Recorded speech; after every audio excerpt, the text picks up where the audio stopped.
All right, everybody, it's time to duel.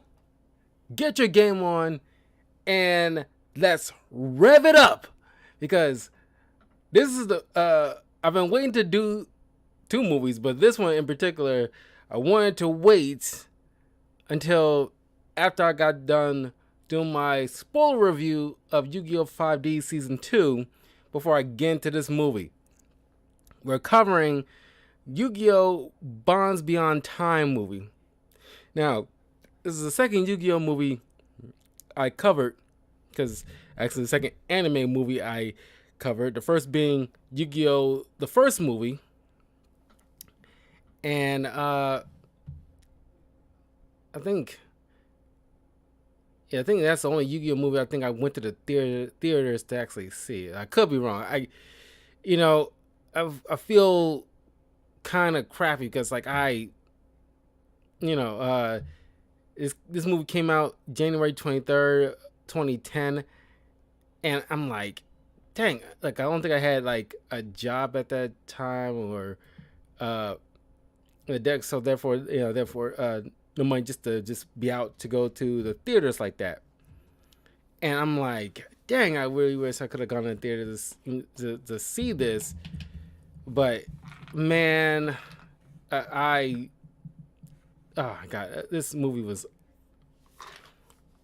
freaking phenomenal.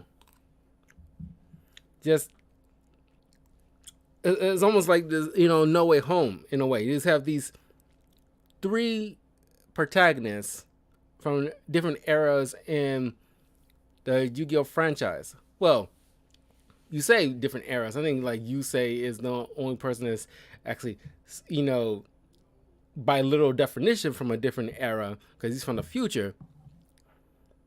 Long after Yugi and Jaden probably would have, grew up, had a family, got old, and passed away. Uh, but Jaden and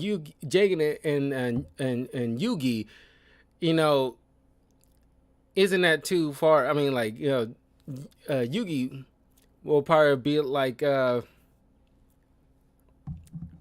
definitely like maybe at most 3, 4 years older than Jaden.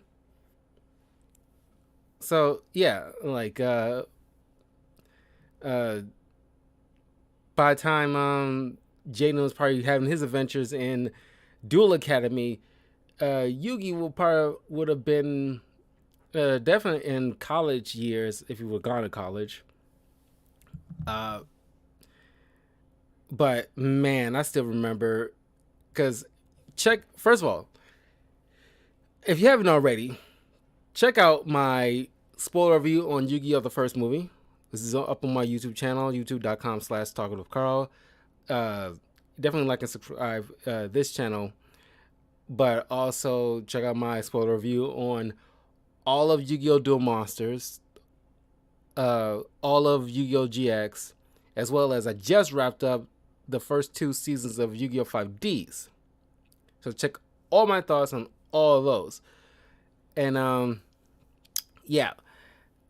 Uh, so once I got all those covered, then I decided, okay, because it's kind of crucial in the narrative why I waited. Because if you checked out my season 2 review of Yu-Gi-Oh! 5Ds, you know why. Because time travel plays heavy in that as well as kind of run parallel to what happens in here. So anyway, as the story goes, uh, present day, you say is having like mixed emotions about like because some kind of existential crisis within himself. I guess after the events of what he went through with like the Dark Signers and the situation with Iliaster, now he's like questioning his place in all this, and like he's so uncertain about the future. Now Jack and Crow is trying to ease his like pain, like okay, let's ease your mind. Let's go for a ride on our Dude Runners. Then they get intercepted by this mysterious masked man who challenges Yusei to a duel. Now, the duel, went on for, a bit of time. It wasn't really like a central duel here. But, sorry, I was snacking a little bit with peanuts.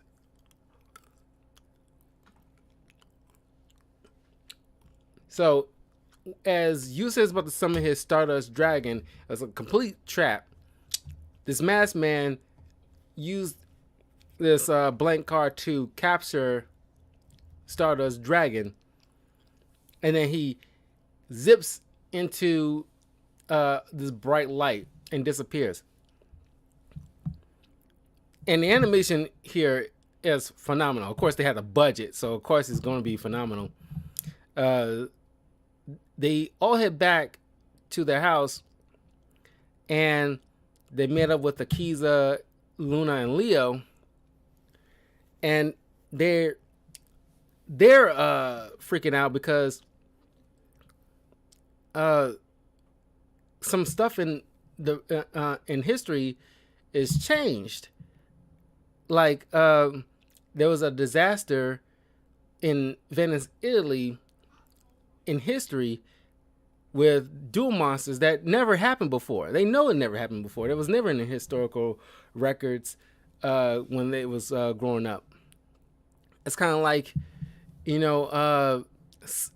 wake up one day and you find out that Caesar was never stabbed by his closest supposed allies, and he survived until his dying age of 100. It's like, no, that's not history. That's never happened before. What the hell happened? And then Yusei notices in the image that the masked man is there in the past in Venice, Italy, with his Stardust Dragon and two other dragons, Cyber End Dragon, and a blank on the other dragon that was there. It's probably Red Eyes, more than likely. I don't know. I can't remember. Oh no, it was Rainbow Dragon. It was Cyber End Dragon, Stardust, and Rainbow Dragon, causing utter destruction and devastation in Venice, Italy. Now, this is, freaking Yusei and everybody out, like, okay, what the hell is going on? And they walking outside and they see, in the entire city of New Domino turn to dust. Everything's like starting being like evaporating. Buildings are collapsing, and like, people are getting caught up and dying and running away for their lives. Then the Crimson Dragon is summoned, and mentally linking with Yusei, telling him that get on your runner, we have to go. And so Yusei said, I gotta go. The Crimson Dragon is calling me. He knows that we know how to try to fix this. So the Crimson Dragon, using his power to transport Yusei back in time to that point in Venice, Italy, and during that period, the masked man was battling Jaden Yuki, who is going after this guy because he took his friend's rare cards, the Cyber End Dragon and Rainbow Dragon. And in the middle of trying to stop him, he was nearly killed until Yusei's intervention. And Jada and is breaking down why he's there to Yusei. And it's kind of funny because Jaden can speak to spirits, and Yusei just, oh yeah, I can hear them and probably clearly see them. And it's like, because Banner is telling like, oh, Yusei has, a special connection with magic as well. And like Yusei shows Jaden his signer mark that gives him like kind of like a special abilities. Like every protagonist in the Yusei in the Yu-Gi-Oh franchise has some kind of magical connection in some form or fashion. And so they go through the Jaden's laptop, and they find out that because Jaden's elemental hero Neos is gone blank. He's not existing no more. Just like, it's almost similar to Yusei's card with they're supposed to have Stardust Dragon inside. So they go through the history and they find out that Maximilian Pegasus was killed in this attack in Domino City, which obviously never should have had happened. And so they decide to go back further in time to that point, but they arrive a little too late, and because Yugi is there with grandpa, as Pegasus arriving and hobnobbing with the locals and passing on the dual monster cards, and it's like a big celebration and everything like that. It's like a big festival thing. Paradox shows up, uses these dragons, cause utter devastation. That's caused the death of, because this is his objective. He's trying to kill like Pegasus, and in the ensuing chaos, Yugi's grandpa dies, and Yugi's one of the few survivors miraculously throughout this devastation. Yusei and Jaden go 30 minutes even further in the past before this had happened, and they pick up Yugi, and they break it down to him that this guy's is targeting Pegasus, and so they decide to work together to try to stop this guy, because apparently he has an in for dual monsters, because he later breaks it down to them after Jaden used Yubel to shoot off like a energy ball towards the stage, frighten everybody and cause them to scatter, so that way once the masked man shows up, there's nobody there to attack. It's just these three. So he tells these three about the future he comes from, that's even further in the distance from Yusei, and this is where it runs parallel to the adventure in season 2 that Yusei had just went through, where the people of Iliaster, or like Aporia, I should say, was in association with Paradox, because I pointed out I touched on it a little bit in my spoiler review on season 2, that Paradox is right there in cahoots with Aporia and this other character, Zone, which we'll get into once we cover season 3, the final season of Yu-Gi-Oh! 5Ds. And each one has their own goal, because according to Aporia, it was Synchro Monsters, in his eyes, I guess, that was the cause of the annihilation and the reintroduction of the inner D that caused a chain reaction and caused the devastation of the world. But Aporia, a Paradox,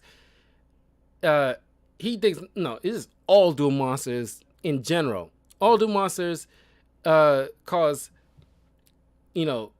somehow. Oh well, I wouldn't say somehow, but it's just like it's one of those anime things. Like, oh, somehow these card games causes like annihilation. But if you listen closely, he kind of points out, because he even brings up about like, oh, I checked in about you guys' past pep talks. Okay, this is not gonna, it's just as lame as it is now. But he clearly gone through their history, and he brings up about like all this evil people that uses dual monsters to try to take over the world one way or the other, which ends up constantly leading into what's going to be in my future, the complete utter devastation of the world, because they use these cards to do cause these kind of devastations.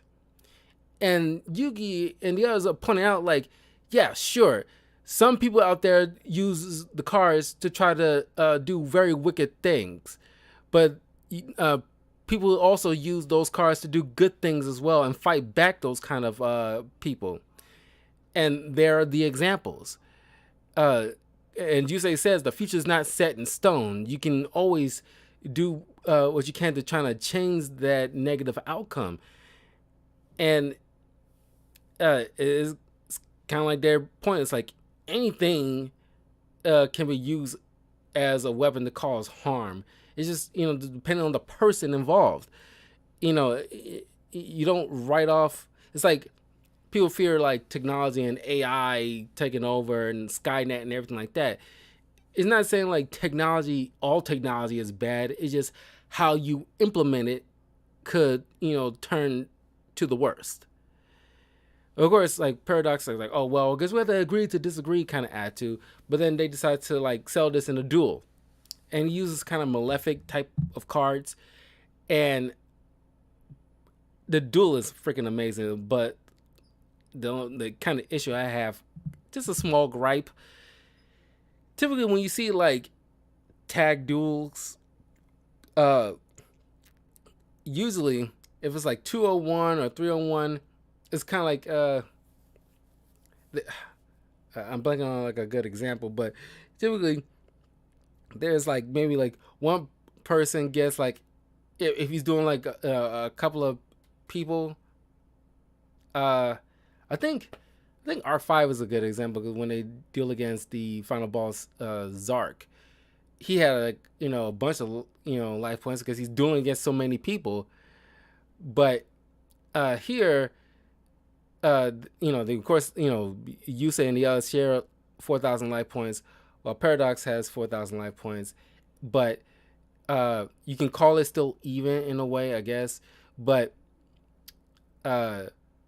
Yusei starts first, then Paradox, then Jaden, then Paradox, then Yugi, and then back to Paradox, and then Yusei, and that's how it goes. So he gets like a bunch of turns compared to the three, but Jaden and the others have to share a field, so they get 5 slots for monsters and 5 slots for magic and trap cards. So they have to, make sure they work as like a complete unit, and they do it flawlessly. I gotta say, this is like flawless teamwork. And it's like if it was like Jack Atlas or Kaiba, they'll be bickering to like, I could do this on my own. That kind of attitude. No, none of that. These people know how to freaking work together. And Yusei put it, very like succinctly. It's like we don't know each other's dual styles, but we know what is at stake, so we're gonna try to work together. And I want to point out all through this stuff. Every time you see these characters, you hear each of their theme songs, and God, it just resonates with me in my soul. It's just like, oh my God, it's like you hear that Jaden GX theme, like that guitar riff. I'm doing it wrong, but it's like what I'm talking about. It's like, oh my God, the thing. And then of course, once the duel begins, each one gets into their signature groove. Like they get their dual disc activated. Yusei activates his Crimson Dragon mark. Jaden activates his Yubel Supreme King ability, and Yugi does his summons the Pharaoh. This is before, like, I guess, like the final season of I guess you can argue this is before the final season of Duel Monsters, where he still had the Pharaoh on his side. So each one is like summoning their gifts. Like, oh, we're bringing our A game and we're gonna take this sucker down. And it's like, oh my God, this is like, I love this. It's like, oh my God, it's kind of like watching all the like main lead characters of each Final Fantasy game come together in a battle. it's almost like that. Uh, I kind of wish, I hope at some point in the future, they uh, make a sequel to this, but actually get all the protagonists from, Zexo, Arc 5, and Reigns, along with, Yugi, Yusei, and Jaden, to get all five of them together to defeat a big threat. Kind of like a sequel to Bonds Beyond Time. Because at this moment in time, it was just Yusei was like the main era. I think they was just starting with Zexo at the time. The Zexo story was just starting up, or haven't started yet at that time. So Yusei was the last one for the moment. So they're only gonna get these three. But man, I wanted to see all five of these main protagonists working together and just seeing their signature cards, just kicking ass, man.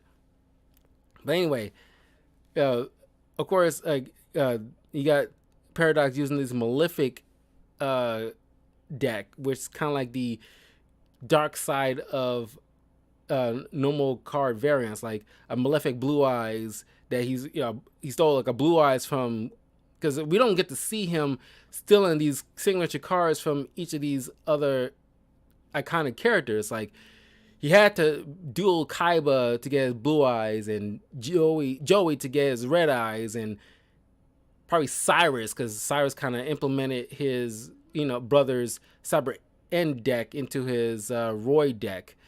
So he probably had to duel against Jesse and Cyrus to get Cyber End Dragon and Rainbow Dragon. And then, of course, you got Stardust. And I think the reason why he went after these particular key monsters, because they're, I don't know, they kind of like, if you could think about it, maybe like Nexus, they're part of some kind of Nexus event, like crucial moments in time that made us a mark in crucial points in time.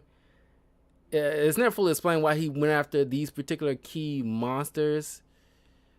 But it probably has something to do with that, and they play integral roles in each moment in the timeline, and he rolling them together to like kind of disrupt the flow of time altogether, I guess, or cause paradoxes in a sense, I guess, because some of these cards should not be in certain moments in time because they shouldn't be invented yet or shouldn't exist yet.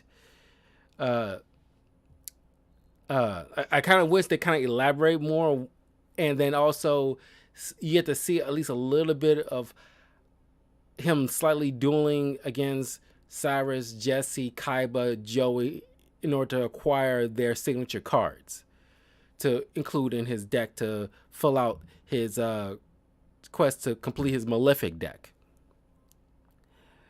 And so the duel commences, and I just love to see, like, them just working in so, it's just like they bounce off each other, so it's like a complete flow. They don't know each other like that, but they're just flowing.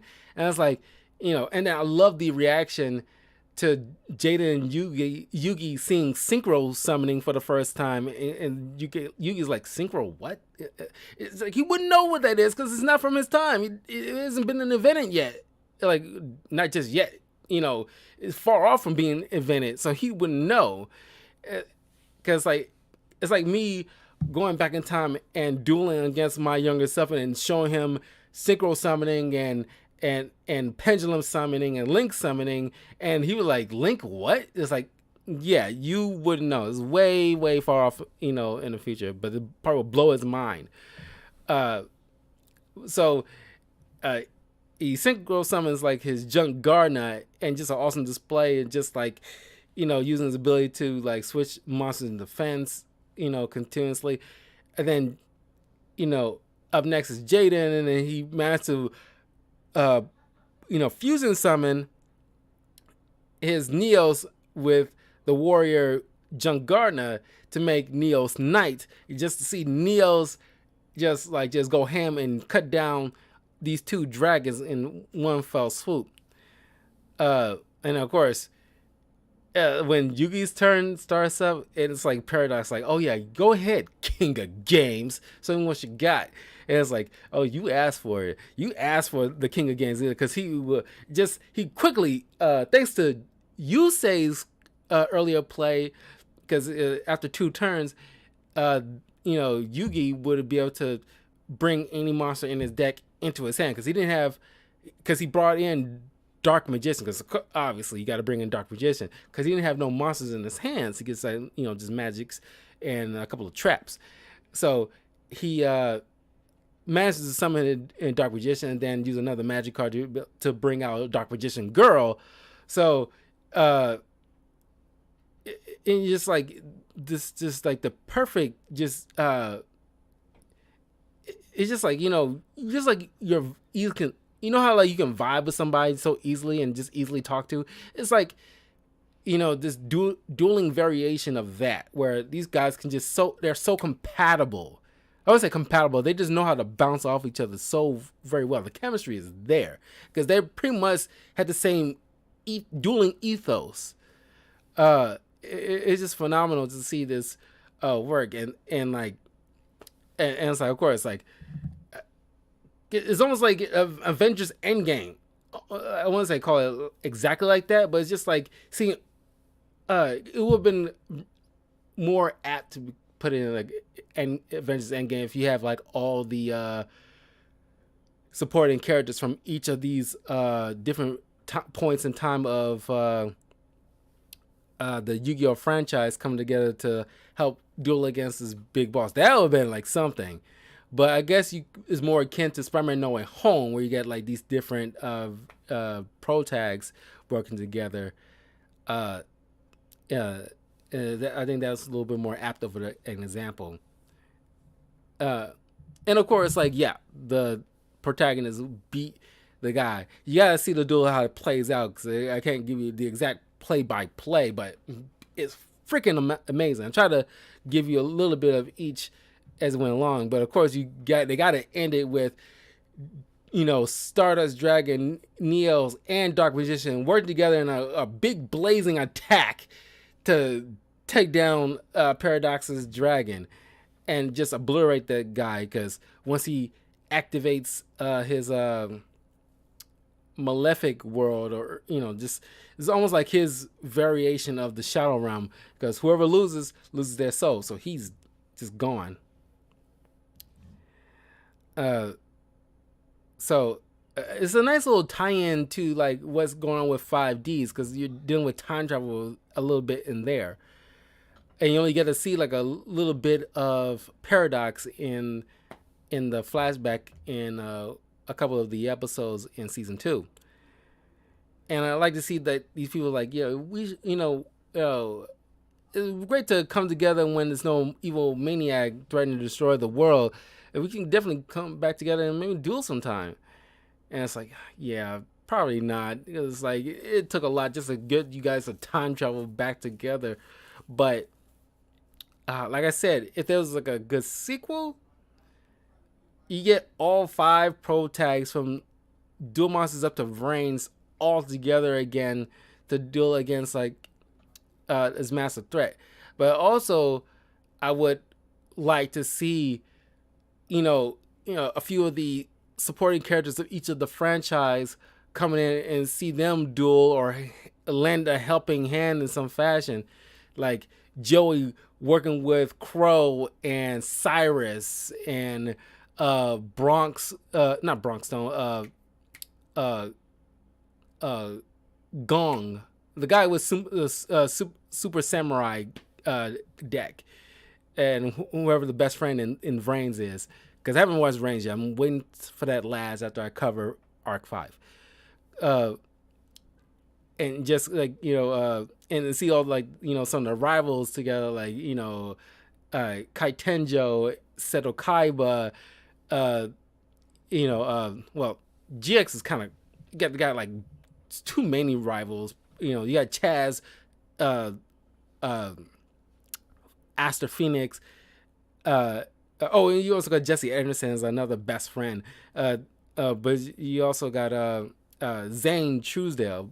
But just as see different supporting characters coming in and just seeing them all, just the entire Yu-Gi-Oh franchise. I love to RP to Kuzuki Takahashi Sensei, just to see his beloved franchise just massed together for this epic kind of adventure that they all are a part of, and just giving it hard to take down this massive threat and his minions. And I think like the minions probably like apt to have like the supporting characters duel against, while the main five dealing with the big boss. And I think that will be like an amazing animated movie for Yu-Gi-Oh! Just like an Avengers Endgame for Yu-Gi-Oh! And that would have been so epic. I would love, like, I would pay top dollar to go see that. I will go see it twice in the theaters. This is how much I love Yu-Gi-Oh! It's just like, oh my god, that would be amazing. Because like I feel bad that I didn't have like the means to go see the previous two movies in the theaters like I would have wanted to, but it wasn't in the cards at that time. But yeah, I love these movies. I love all three of the Yu-Gi-Oh movies, but there's a whole plethora of Pokemon movies. But I think like the first three, possibly four of the Pokemon movies I actually enjoyed. But after a while, they kind of, lacked after a while, and that's kind of gave up after a point. But I will eventually cover definitely at least the first four Pokemon movies somewhere down the line, especially since the final Adventures of Ash will be coming up some point this year for the English dub, because I think they already started with the Japanese variant in Japan. So somewhere down the line in the year, English dub will start picking up. I want to check that out because just like with like the Flash TV show, yeah, that's nipping the butt. I want to have some kind of closure to it, and it's gonna be heartbreaking to see like Ash. This is gonna be his last ride before it's not they're not gonna end Pokemon TV shows. It's just after 25 years they're gonna have to go on with like a different lead moving forward. But anyway, if you've seen Bonds Beyond Time, oh yeah, and of course it's ending on a good note. You say now, after just like with Tom Holland Spider-Man, after meeting the other two Spider-Mans, he's has some renewed vigor and hope for the future and its potentiality. And it kind of leaves off like that. It's like he's left off on a sweet thought than he did at the beginning of the film. But let me know in the comments below what you thought of Bonds Beyond Time. What was your favorite moment? What's something that you thought kind of lacked, they wish they could elaborate on or could fix? And what do you think of my idea for like a sequel to this? Do you agree, or how would you make a proper sequel to this? Because obviously you got to have the main five come in together. Because Vrains only had that one season. From what I've heard, they didn't bother to continue on further along with Vrains, and they're gonna be probably working on like a new Yu-Gi-Oh protagonist and adventure some point in the future. But anyway, I will see you guys in a few minutes where I cover the last Yu-Gi-Oh movie, Dark Side of Dimensions, and another great looking movie, because I think that art design and that looks probably like my favorite. Like it even stepped off even beyond this one, even though I love the art animation in this. But yeah, I will see you guys in a few minutes.